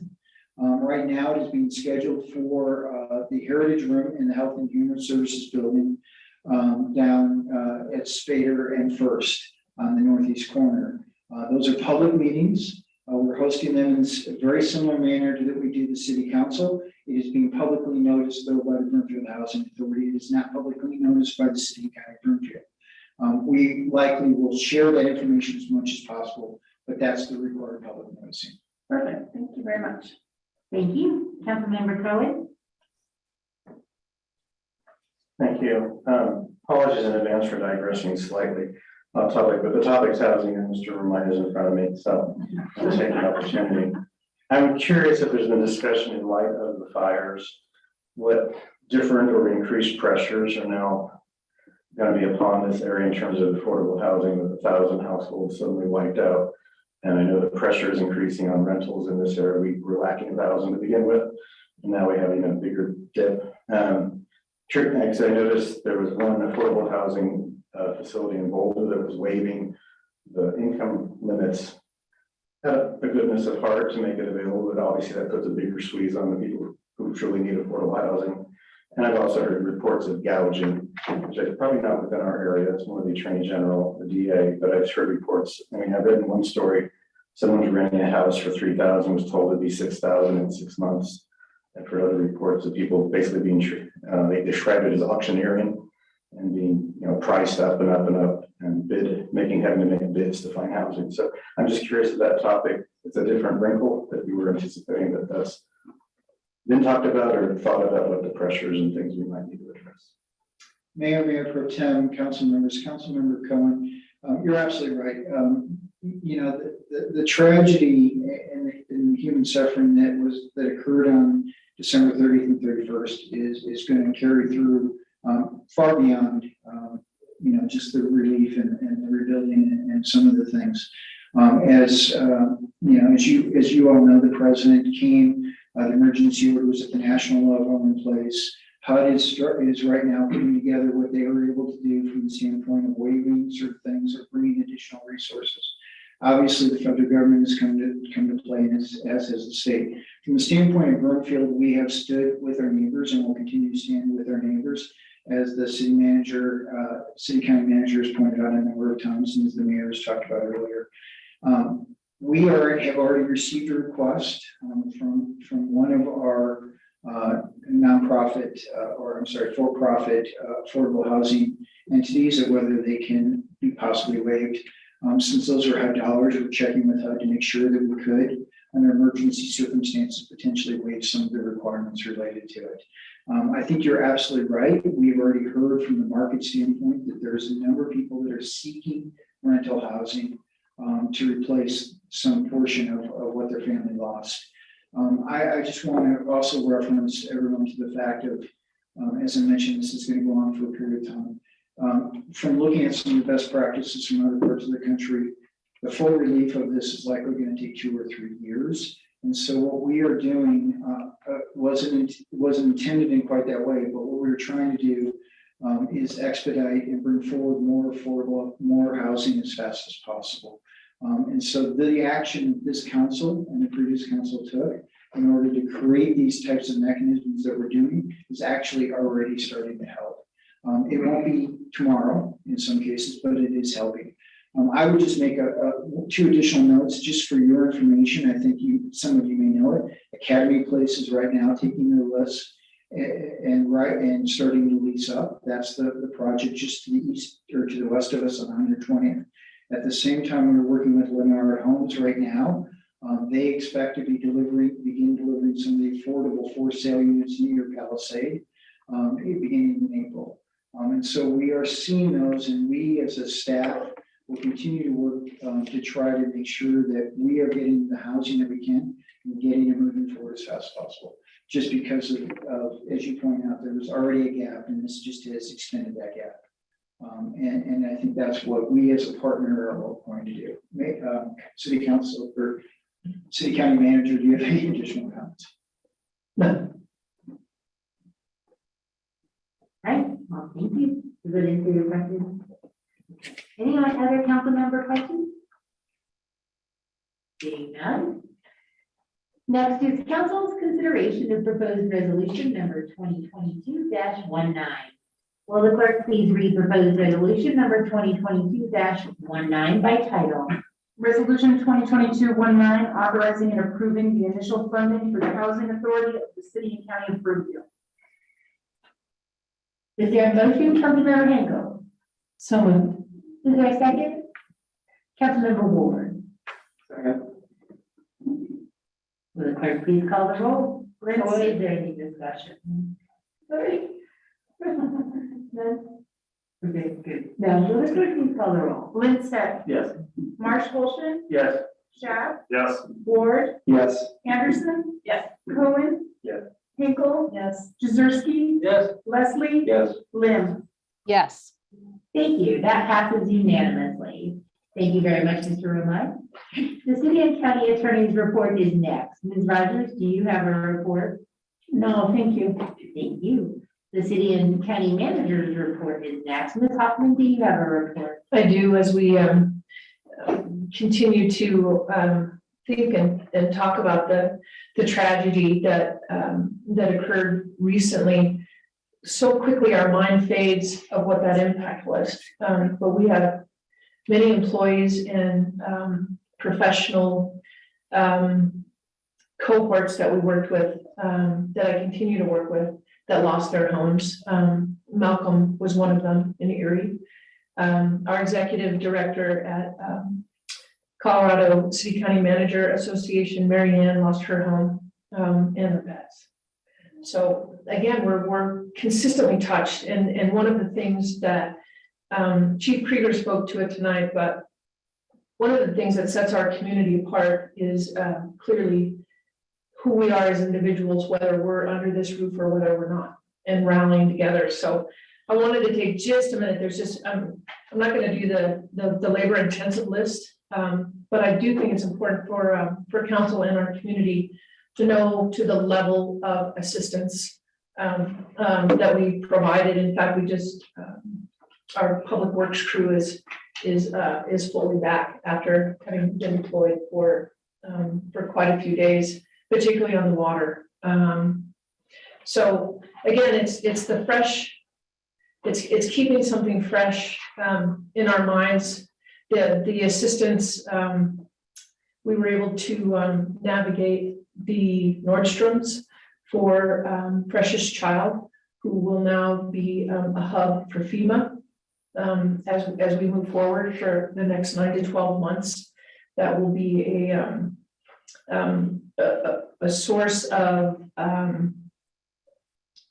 organizing and really putting the name with a face on truly what that devastation is.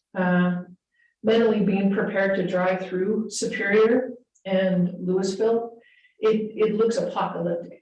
And there's something about tornado is awful and floods, but the burned char it leaves a very different residue. So again, our CCOB family rallied and rallied quickly with just genuine acts. From the First Bank Center evacuation point, all of our men and women in the Broomfield Police Department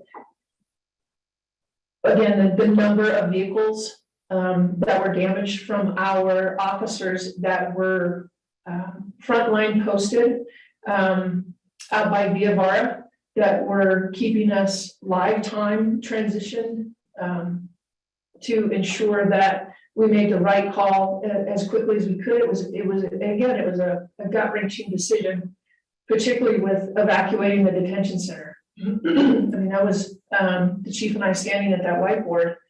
And you don't have the opportunity to think about what the debrief or what citizens are going to react to if you didn't react, right? So you immediately default to better safe than sorry, which we did in this case. And so again, between the road closures, the assistance to other agencies, the incident command post that was immediately set up at the Nordstroms, the evacuation routes, the medical emergency responses, deploying SWAT to the to apartment buildings. It's fascinating when we make the call to evacuate and residents choose not to. And then it's that, the gut-wrenching juxtaposition between SWAT officers that are usually busting down the door under really perilous positions to busting them down the door to help somebody to move. So, and then what strikes everybody's heart is the animal control units. That was one of the most really pivotal pieces, was our dispatch center was getting call after call about residents in Superior and Louisville that needed their pets out of their home. And so the indication was knock down the door, break the windows, whatever you have to do. The dog's name is Molly. So again, it's not just people, right? I mean, it was just across the board. Our Health and Human Services Department, Director Casey is in the back, setting up and operating the emergency shelter. He was sick, pulled out of bed. Director Casey was setting up hotel rooms for the Superior residents and for the Louisville residents. We had all hands on deck to bring all of our city county vehicles to the front of the police department because we run out of police vehicles for any type of transportation. So, I mean, to our facilities crew, our building staff, we immediately deployed some of our from our planning division to do building inspections, safety checks. Parks, Recreation, Senior Services, Director Shuck and his team, just can't say enough. Between preparing the Broomfield Community Center, Abby was raiding the Walmart on 120th, as well as King Supers for water, Gatorade, and snacks for the first responders that were exhausted and petrified, quite frankly, for what they were seeing. And again, the grit and the fire and the smoke when the first responders would show up for a break. It's something that I hope to never experience again, but it certainly cracks your heart right open. I mean, there's just no doubt about it. Public Works. Oh, geez, and the other, yeah. So, Mayor, we are going to get out of here by your time. Again, it's just one of those. Our easy ride drivers. First of all, it's a group of retirees that are truly second to none, and they set our community apart. They immediately mobilized when we had to move the Arista patients and Good Sam's. Literally, we didn't even have to activate them. They were already engaged in order, what can I do? Where do you need me? What do I need to pick up? And the emergency shelter components as well. Dan Casey had secured about 30 hotel rooms within 45 minutes. Little did we know the only hotel rooms that were available were at DIA. So again, activating those transportation in order to get these completely freaked out, scared, petrified families from one location to another is, again, it did a lot of heart and soul, no doubt about it. Public Works, almost our entire Public Works, Abby, we probably have 150, a little bit over 150, all were engaged, ready to roll. What a lot of folks didn't understand, and of course they wouldn't, but from the water, when you're fighting these fires, access to the water, when you run out of the fresh water, which is why they had the boil for Superior, is because they had to use raw water at the end to extinguish the fire. So our team immediately deployed, and these are 24/7 shifts. No one complained. There was no belly aching. There was no, I'm tired. Everybody was stellar and eager and thoughtful and engaged. And then everybody deployed in order to blow out the all of those water pipes for the residents that were still there. No heat, no water, no electric. So again, it's those small pieces that make such a difference, and then delivering the clean, drinkable water in the tanks. Assisted turning off the electrical and the water services we provided stop signs for all of those that were damaged by the signals, the fire signals. Coordinated with Xcel Energy. They were great partners, by the way. At all of the lift stations, water treatment division continuously kept the interlochen and the airport water tanks full. That was a huge lift, something that we hadn't done before, but again, activated within about 45 minutes to ensure that that was happening. Street staff assisted, of course, with again, with the snow and ice, with the last storm that we had. Again, trying to deliver to those existing residents just a moment of normalcy, if you will. Traffic control related to roadway closures on 36 well after. It's remarkable the number of looky-loos. When we continue to say stay off the street, it creates such issues for our first responders. Fleet service facilities mobilizing vehicles to assist. The heating challenges, as you all know, we closed the war room down and then reactivated it within about 20 minutes. When we had gotten the indication that we were not going to be able to get the heat back on, in conjunction with the Red Cross and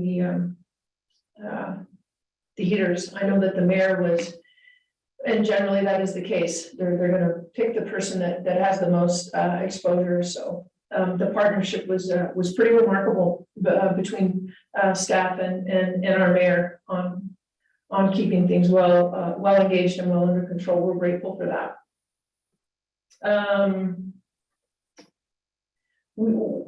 We know that there's going to continue to be gaps. We've reached out to Superior with the damage that they had obtained at their city hall, meeting space, IT, ongoing capabilities from an IT perspective, anything that they would need in order to continue their business as usual or staffing. Again, a lot of their folks, between what your normal walk-in would be for your municipalities, isn't something that they can offer right now. And the leadership that the city managers and deputies are, we're very tight-knit. We're a tight-knit group. So that's also, it's great in great times, and it's even better in not so great times. We started the first debrief today. Clay is leading those discussions. We're going to have 4 debriefs. What worked, what didn't work, identifying the gaps. Broomfield escaped peril in 2013 with the floods. We thrived through COVID, and we escaped peril on this fire. law of averages indicate that it probably, we won't escape the next one, whatever that is. So it behooves our community and council, for staff to make sure that those gaps are covered, the communication is clear, the code red has been reviewed, and all of those additional components. Culminating in what can we do to be proactive outside of structure, and that of course is fire mitigation. The reports that we have received that fires are going to begin on the West Coast in earnest 2 months early, which is mid-April. They anticipated going through August. Colorado is anticipating the highest number of indoor orders for air quality that we've ever seen. So again, it behooves us to be working with our developers, with North Metro Fire, continued structural pieces, to do some mitigation techniques in our open space and our trails, and ensure that the community has been clearly communicated with about the what, the where, the why. And that again, that will be forthcoming. So we're grateful for the partnership. And finally, I'm going to end on a really happy positive note, which is for those of you that haven't been that weren't able to look at the year in review, it got clouded over because the big rollout of all of the great things that council has achieved in the last year kind of rolled out and then the fires came. So we didn't have an opportunity to kind of do any jazz hands. So I'm hoping the community goes to broomfield.org, 2021 year in review. It's a full briefing of the accomplishments and what we hope to achieve in 2022. That concludes the manager's report, Mayor. Thank you. Thank you, Ms. Hoffman.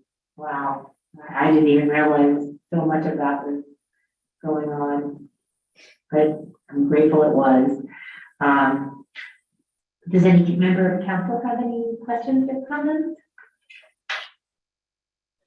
Member Ward? Yes, I'd like to just express my extreme gratitude for everything that you and the rest of the city and county of Brookfield has done. I was part of the evacuation zone, although I was at the very edge. It's still interesting to be part of that. And also having worked for RTD and drive by some of those fires, that was very difficult to see. So I really just want to express my extreme gratitude for everything you guys have done during and after that to ensure our services are back up and running and continue to help communities of Superior and so. Thank you.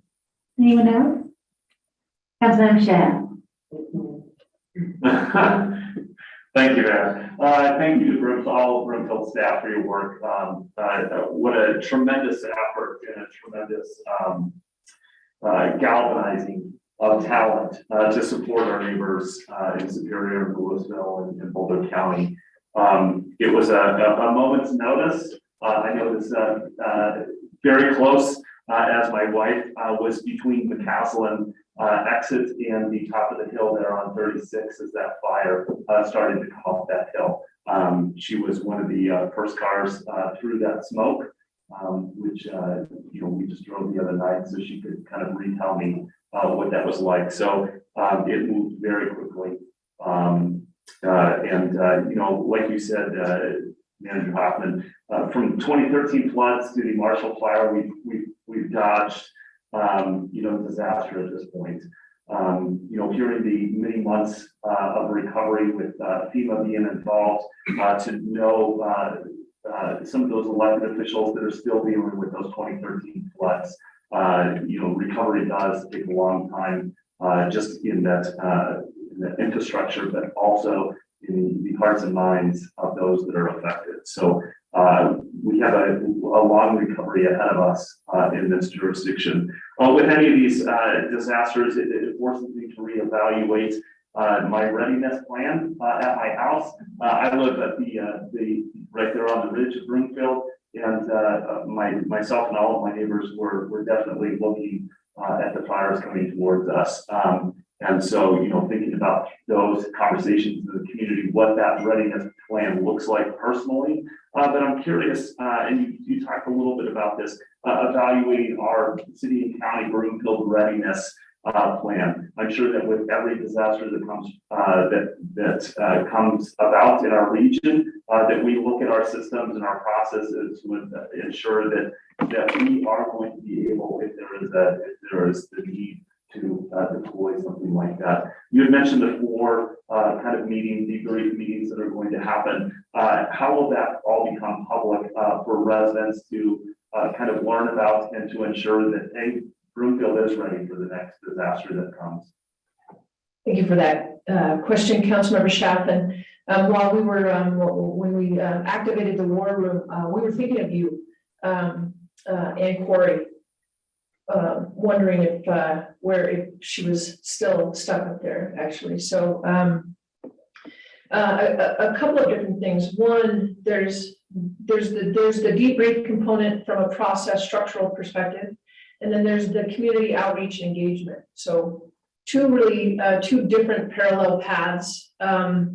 Particularly for those, I've had about a half a dozen conversations with seniors in Anthem Ranch and in Villa Mara. And those conversations really strike home the sense of not just the readiness, but the fact that we have not communicated from the basic, what part of the FEMA conversation that was happening in the war room is from the fundamental, have your passport, your second set of keys. You should have 4 sets of keys. Just those little nuances. So from the outreach and engagement perspective, I would say by 1st of March, we will have a platform which includes, we don't have a designated emergency management website, which quite frankly, I didn't know that we didn't have that. That is really a flow chart perspective of what that readiness factor looks like. Additionally, how important it is that for those that don't access the website or wouldn't access, what does that platform look like? So we're still working on that, Councilmember Schaaf.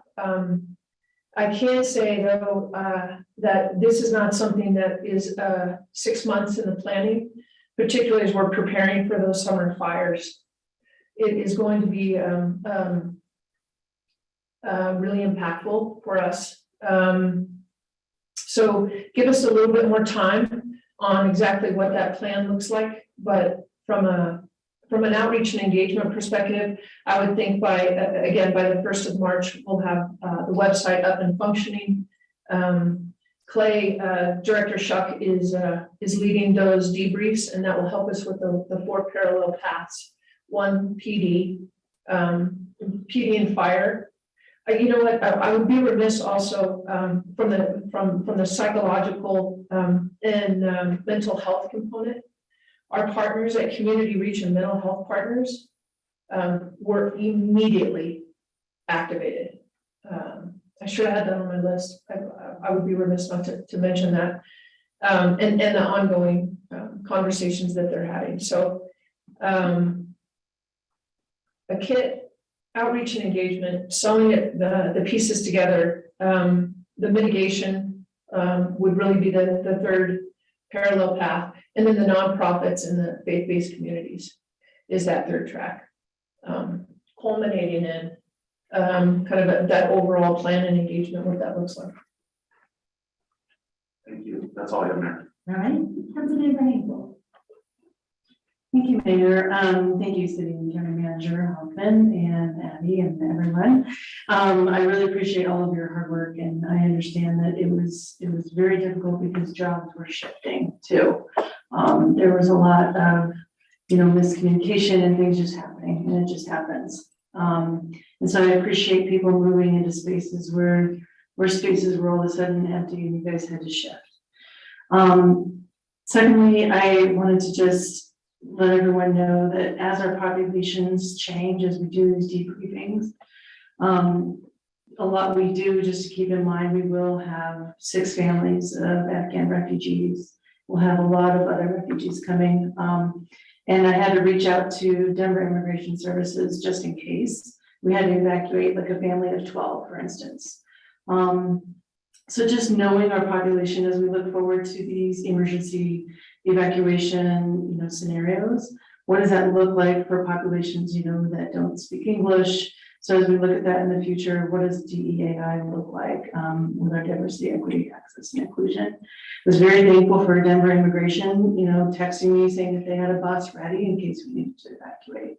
And that was very important to these families. They're huge families, I'm not gonna lie. So I was kind of panicking that we had to evacuate 6 families of at least 6 each in each family. But I just really appreciate the communication ahead of time too about was the code red system. A lot of my neighbors actually didn't know about it, so it was a good way to email all of them saying, hey, get on this code red list. I think that'll be really important to keep pushing to the greater community, and then this sort of brought light to sort of our privilege. I was upset, to be honest. It's a few of my neighbors that did not need to evacuate. They evacuated and they got hotels that other people couldn't use. I was highly upset about that. So I think just people panicked. I get it. Our bags were packed. But I think we need to realize, where our privilege is here in Broomfield, and in the future, how we can use this privilege to help our neighbors as well. So if there's any other ways that we can engage and help activate volunteers and help organize, I'm sure all of council will be, have your back. So thank you very much. Thank you. Anyone else? Hey, Mayor, Yes. just wanted to take 1 second. When we were in the midst of getting water and supplies at the different stores, there was a lot of people looking at us like, what are you doing? Because we had baskets full of stuff. And one gentleman came up to me, and I don't know his name. He came up to me and asked me what I was doing. And I said, oh, well, we're getting supplies for the first responders for the fire. And so he said, oh, well, that's great. And then he walked away, came back 2 minutes later and handed me $20. And he said, I just want to contribute. And I don't know his name. And I wish in that moment I would have taken 1 second to ask him who he was. So if he's listening, I know that's a long shot. I just wanted to thank him because it really meant a lot in that moment. So thank you for that. There's so many acts of heroism that happened all throughout this community. And I guess the one thing I come back to is how many people were able to get out or, and escape. And that to me, and the fact that we were miraculously spared is not lost on me. And I'm just so grateful for everyone's efforts. All right. This evening, we have one special report for council certifying the mill levies for tax authorities of 2021 property tax. Council has a copy of the agenda memorandum, which I'll ask our staff to summarize. Thank you, Mayor. And Jay Yamashita, our new assessor, is making his way down to the podium.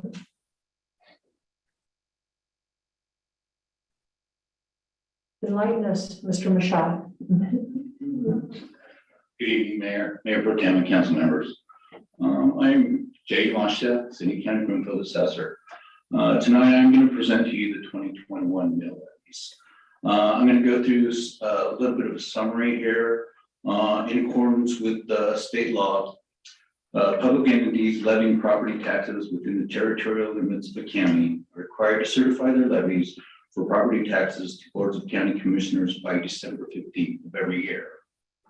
Property taxing entities include school districts, fire districts, other special tax districts, cities, and counties. The City Council, acting as commissioners pursuant to 39-1-1111 Colorado Revised Statutes, are then required to certify those levies by December 22nd to the county assessor, the state property tax administrator, the State Division of Local Affairs, and the Colorado Department of Education. These mill levies are used to establish the property taxes levied on all properties located in the county for the following year. Certification authorizes the mill levies and resulting tax rates to be collected by the city and county of Broomfield. The authority to set the mill levies remains entirely with the respective taxing authorities. With the exceptions of the city and county of Broomfield levies, the city council has no authority to modify them in any way. All tax authorities met the mill levy certification deadline of December 15th. And in accordance with resolution number 2021-200, the assessor has delivered the mill levies to the city clerk, who certified those mill levies by December 22nd of 2021. And that is set by Colorado state statute. Exhibit A that has been provided as part of this documentation is the 2021 mill levy change report. The report identifies the prior mill levy for each tax authority, the new mill levy, the total change in the mill levy, provides explanations of mill levy changes of 1 mill or greater. Now, if the board has any, or the board, member have any questions, I'm available to answer any of this. Thank you, Yashimata. Mr. Yashimata, did I say it right? It's Yamashita. You must. Yeah, and you know what, we're just gonna go with Yamashita. I think that's gonna be so much easier for everybody. I mean, phonetically, you can see it that way, and I think that just works best for everybody. Well, we appreciate the update, and now we'll proceed with any public comments on this item. Does anyone have any comments? Check online. We haven't had a single comment tonight. I know CRL is lonely. All right, any questions from council? Wow, so close. Well, thank you. Look, I got Yeah, I know. There are no requests for future action this evening. That concludes the items on this evening's agenda. Is there any other business to come before the council? There being no further business, this